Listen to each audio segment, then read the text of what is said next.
Bismillahirrahmanirrahim. Assalamualaikum warahmatullahi wabarakatuh. Alhamdulillahilladzi allafa baina qulubina.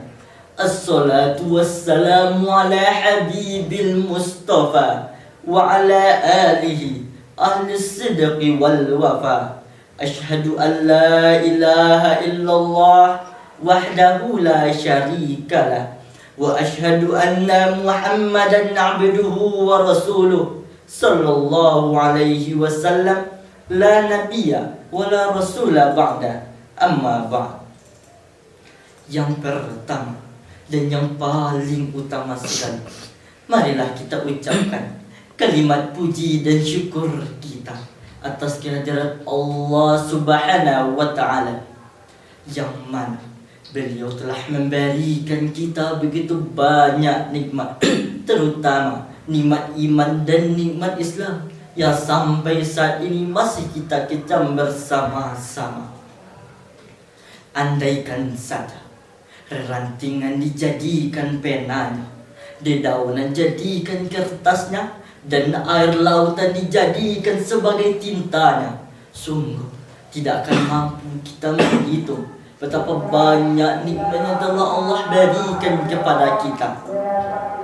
Salawat dan salam tidak lupa-lupanya dan tidak akan pernah bosan-bosannya kita hadiahkan pahalanya buat junjungan semesta alam, yang menjadi panglima di waktu perang, menjadi imam di waktu salat, putranya Abdullah, buah hatinya Siti Aminah, intannya kota Mekah, mutiaranya kota Madinah. Dialah baginda Nabi besar Nabi Muhammad sallallahu alaihi wasallam.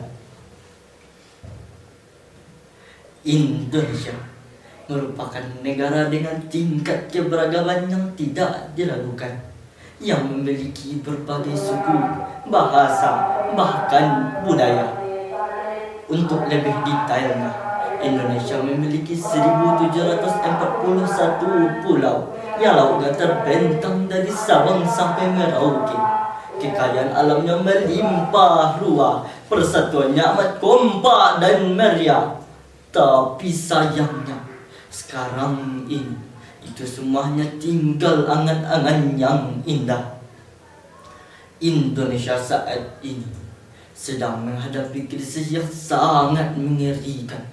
Indonesia sedang dilanda bencana yang sangat menakutkan. Oleh karena itu, hadirnya saya di sini, saya akan menyampaikan kepada hadirin seluruhnya sebuah pidato yang berjudul Menjunjung Tinggi Jihad Santri dan Jayakan Negeri Demi Keutuhan NKRI. Itulah judul pidato saya pada kesempatan kali ini. Hadirin, mari kita perhatikan.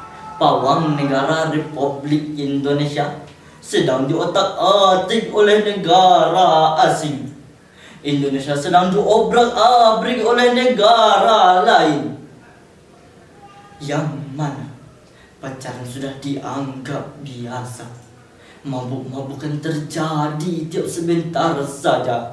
Tawuran tiada hentinya. Bahkan penyimpangan seksual sudah biasa di kalangan massa, yang akhirnya musibah terjadi di mana-mana. Banjir bandang menghadang setiap yang ada. Longsor tiada hentinya. Bahkan gempa bumi memporak-poranda. Bahkan masih terngiang dalam ingatan kita beberapa bulan yang lalu, tepatnya tanggal 11 Mei tahun 2024, Indonesia, terutama bagian Sumatera Barat, daerah Gunung Merapi di Kabupaten Agam, kembali meluapkan amarahnya. Lahar dingin menghadang setiap yang ada. Puluhan korban menghilang tak bersisa. Bahkan miliaran rupiah hilang tanpa sisa. Timbul sebuah pertanyaan, apa jawaban dari masalah yang sedang terjadi? Disinilah santri berdiri menegakkan negara ini, membangkitkan semangat pemuda bangsa ini, menegakkan semangat NKRI demi persatuan yang berapi-api. Oleh karena itu, untuk mewujudkan seorang santri yang terbaik, ia akan membawa negara ini ke jalan yang lebih baik. Mari kita simak firman Allah dalam Al-Quran surat An-Nahl ayat 125 yang berbunyi, A'udzu billahi minasy syaithanir rajim. Bismillahirrahmanirrahim.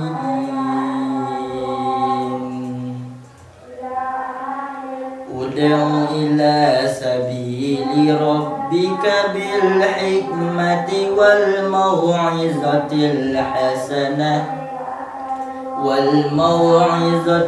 hasanati wajadilhum billati ya ahsan inna rabbaka huwa a'lamu bima dhalla an sabilihi wa huwa a'lamu bil muhtadin. Sadaqallahul azim. Aku berlindung kepada Allah jauh dari godaan setan yang terkutuk dengan menyebut nama Allah yang Maha Pengasih, Maha Penyayang. Serulah manusia ke jalan Tuhanmu dengan hikmah dan pengajaran yang baik, serta debatlah mereka dengan cara yang lebih baik. Sesungguhnya Tuhanmu, Dialah yang lebih mengetahui siapa yang tersesat dari jalannya, dan Dialah yang mengetahui siapa yang mendapat petunjuk. Maha benar Allah dengan segala firman-Nya.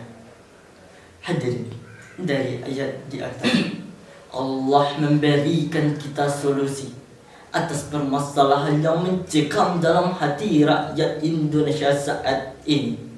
Yang pertama, dengan meningkatkan pola pendidikan santri sebagai pilar utama menuju Indonesia yang lebih baik. Di era yang serba kontemporer ini, pendidikan merupakan hal utama yang harus ditanamkan dalam otak setiap santri, yang harus diterapkan dalam kehidupan santri. Di eranya serba kontemporer dan serba digital yang canggih saat ini, santri tidak hanya dituntut untuk mempelajari ilmu agama semata, tapi ilmu sains dan teknologi merupakan hal yang tak dapat terelakkan. Hadirin, dengan ilmu agama dan sains, santri kini mampu menjadi inovasi-inovasi yang out of the box. Santri tidak hanya memiliki pengalaman jihad saja, tapi santri kini mampu menjadi inovator-inovator yang akan menggiring negara ini ke jalan yang lebih baik, menuju kesejahteraan yang lebih makmur dan keadilan yang abadi. Dengan mewujudkan esensi Islam yang rahmatan lil alamin, santri kini mampu menghadapi tantangan zaman yang semakin rumit, tantangan lawan yang semakin kuat, sehingga santri kini bukan berani menyatakan bahwa bagi kami NKRI harga mati. Yang kedua, dakwah demi kemajuan NKRI. Hadirin, dakwah merupakan pilar kedua yang harus kita tanamkan dalam hati setiap santri. Di era yang serba digital saat ini, santri tidak bisa menyebarkan esensi Islam yang rahmatan lil alamin dengan cara jihad seperti dulu. Oleh karena itu, dakwah merupakan jalan lintas besar yang akan terjadi dalam diri santri, yang akan membuat Indonesia ini menuju ke gerbang keemasannya. Karena itu, dakwah merupakan kunci kedua setelah pendidikan yang selesai dilakukan oleh santri. Dan yang ketiga, pemberdayaan masyarakat, terutama dalam bidang ekonomi. Santri tidak hanya dituntut untuk dakwah semata, tapi bukti nyata merupakan hal yang tidak dapat terelakkan dengan menolong ekonomi masyarakat Indonesia. Betapa banyak kita perhatikan Indonesia saat ini tidak hanya dijajah dengan cara senjata, tapi Indonesia dijajah dengan menghancurkan pemikiran-pemikiran para pemuda, sehingga setiap ekonomi yang ada di Indonesia ini telah lebih dari 50% dikuasai oleh bangsa asing. Betapa banyak kita perhatikan pegawai-pegawai Cina yang datang ke Indonesia lalu merebut akses-akses yang banyak di Indonesia. Kemana larinya ribuan-ribuan, bahkan sampai jutaan-jutaan orang yang lulus kuliah setiap tahunnya di setiap perkuliahan di Indonesia ini. Namun disayangkan, warga Indonesia tidak mau lebih maju lagi meningkatkan kesejahteraan mereka. Mereka hanya diam semata, tidak memikirkan nasib anak keturunan mereka yang telah diambil dan diganggu gugat oleh negara lain. Oleh karena itu, peran santri merupakan hal yang harus kita tegakkan bersama. Kita harus menciptakan santri-santri yang hebat, yang mampu membawa negara ini ke jalan yang lebih baik. Oleh karena itu, kita bisa, kita yakin bisa, kita akan raih bintang-bintang. Kita bisa jadi yang terdepan, bersatu bersama dalam satu irama dalam meraih kejayaan. Kita bisa, kita yakin bisa.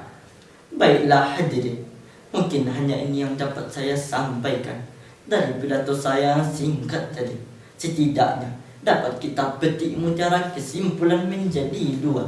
Yang pertama, santri merupakan pondasi awal yang harus ditegakkan dalam negara ini untuk menciptakan negara yang maju, adil, dan berdaulat. Yang kedua, pendidikan, pemberdayaan masyarakat, dan jalan dakwah merupakan tiga pilar utama yang tidak dapat tidak ditanamkan dalam hati santri. Kita harus menerapkannya semua, terutama bagi para pemuda-pemudi Indonesia yang akan membawa negara ini ke jalan yang lebih baik. Baiklah hadirin, mungkin hanya ini yang dapat saya sampaikan. Terlebih dan terkurang saya mohon maaf. Saya akhiri dengan sebuah pantun. Si cerek di tepi bandang, kalau rabah tolong tagakkan. Ambo kini ketek baru berada, kalau salah mohon maafkan.